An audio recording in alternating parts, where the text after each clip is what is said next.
let me go ahead and jump into this segment of love at the lockup. So this lady right here is actually, so she's one of two. So we got a 2-for-1 right here. So this is Kate. So Kate is a biracial divestor, you know what I mean, chick who basically is one of, she's supposed to be a trick for Hunter. You know what I'm saying? And because Hunter has a girlfriend and has a girlfriend who's waiting for him on the outside, but Hunter is pimping himself. Like, so his girl suggested, hey, you need to be able to take care of yourself in there. So you know what you need to be doing? You need to be pimping yourself out and lying to other women about being with them, because you know he can't just get on the phone and say, hey, how you doing, baby? You want to juggle these testicles? No, man, that's not romantic. That's not, you know, it's not nice. Can't do that. You know what I'm saying? You can't, you know what I mean? You can't, you know. Your body. If you love me, let me get your body. One more time. I want your body. If you love me, let me get your body. Fair use. Fair use. Relax. Go take your place. Good boy, buddy. Kate is Hunter's girl. The other, I think the other one is Kaylee. My bad. So boom, you see them all right there. Yo, fam, first of all, this can't be a real mugshot.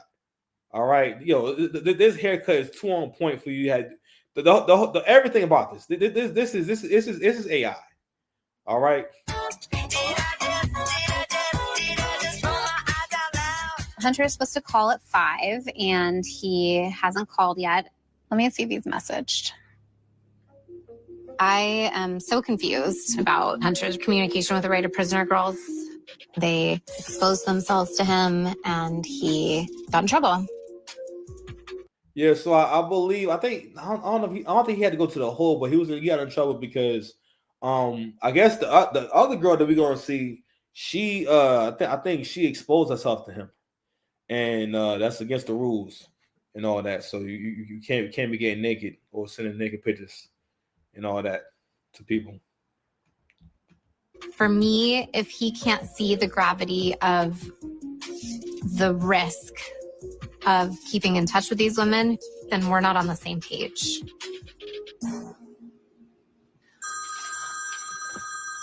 You may begin speaking now. Hey, honey. Hello, my goodness. I fell asleep. No, sorry. That's okay. For you. Did you get my messages? I got a couple of them, yeah. I think in light of this situation with the Right of Prisoner girls, I have been thinking about it, and it really bothers me that there was gray area and that you got that comfortable and broke rules that got you, that may affect your release date. It's time for you to break up with the Right of Prisoner girls. So yeah, man. So here we go. So let's go ahead and start here. I'm not sure who idea was. I don't know if it's a situation where he wanted to do that and she supported it, or if it was really her idea, but they present that shit as if she didn't want to have to put money in his book. So she said, why don't you go ahead and lie to some women and whatnot, and I don't care because they're not me, and you'll be able to get some money. You know what I mean? And now, you know, I guess she's using words like gravity. So now, you know, she feel like there's some gravity involved. And the reality is this: she don't want to have to compete. I don't know how she treat him and stuff like that, but you know, usually guys who act like this, they be in weird relationships. I mean, like, oddly enough, you know what I mean? But this is what it is when you listening to women.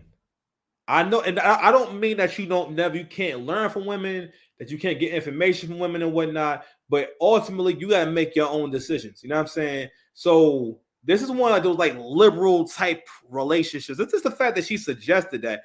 Anytime a woman will suggest for you to use or get something from other women and vice versa, that's never good. That's like never a positive thing. Okay? She essentially pimped him out. Rather than go ahead and making a sacrifice herself and saying, all right, babe, I'm gonna hold you down, or finding something else that maybe he could do or she could do, she told him to basically ruin people's lives. You know what else? Sooner or later, her cookies get crushed. Okay. And now her cookies are getting crushed.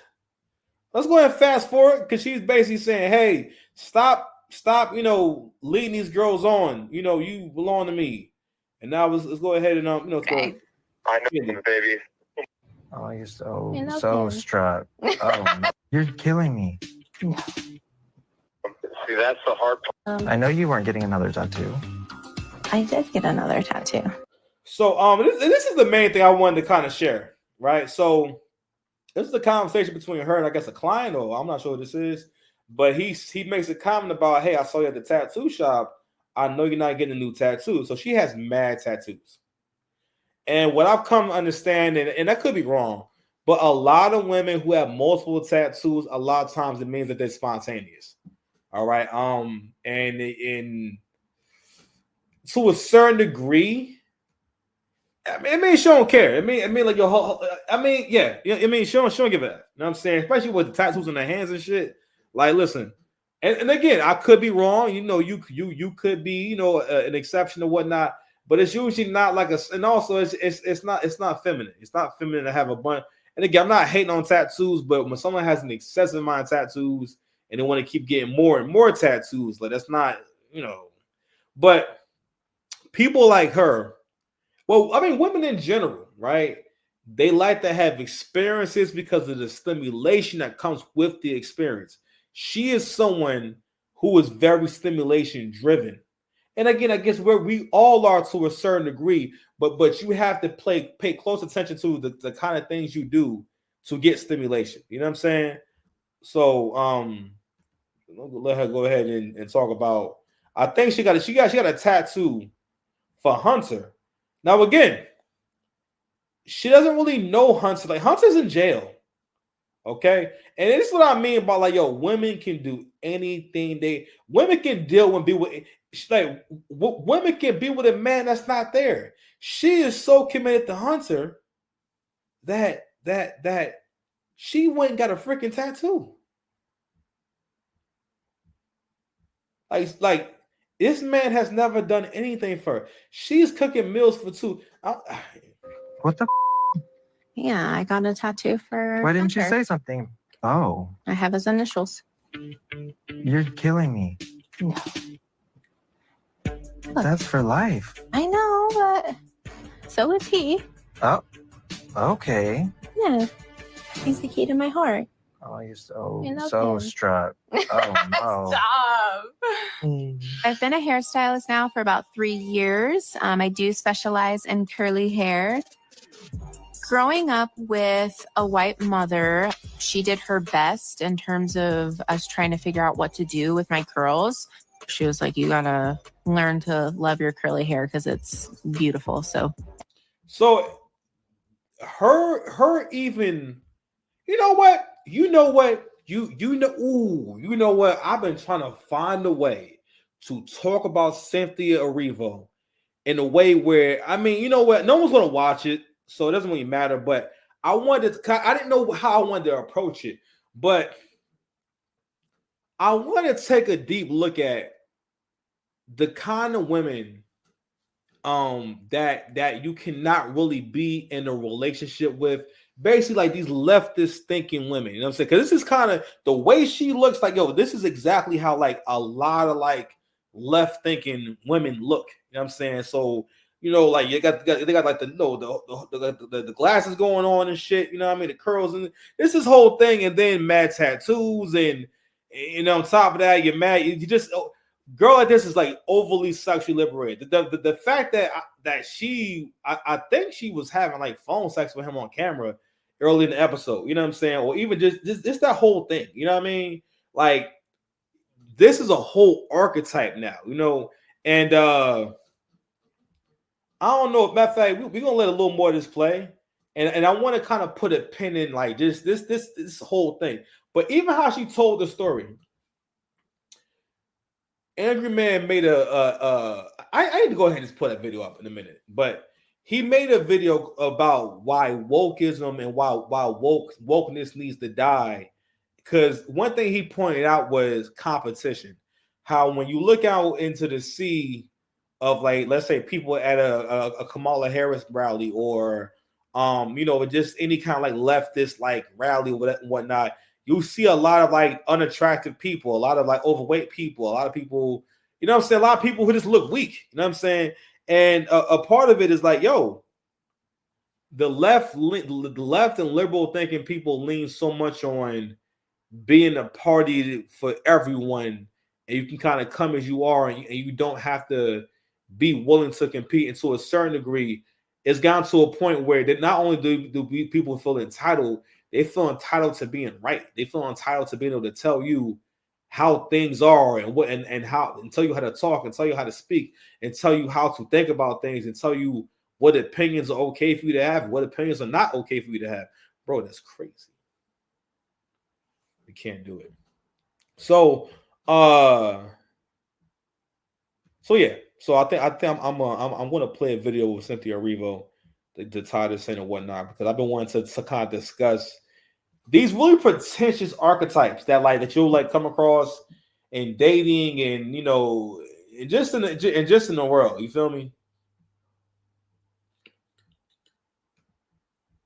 And make people feel as confident as they can rocking their natural curls.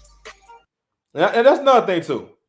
It's a really woke thing to make something that's not really important sound like something that you overcame. You didn't have to overcome so are you saying that the toughest thing that you had to deal with in life is your curly hair? Like what exactly? You know what I'm saying? Like, what are you talking about?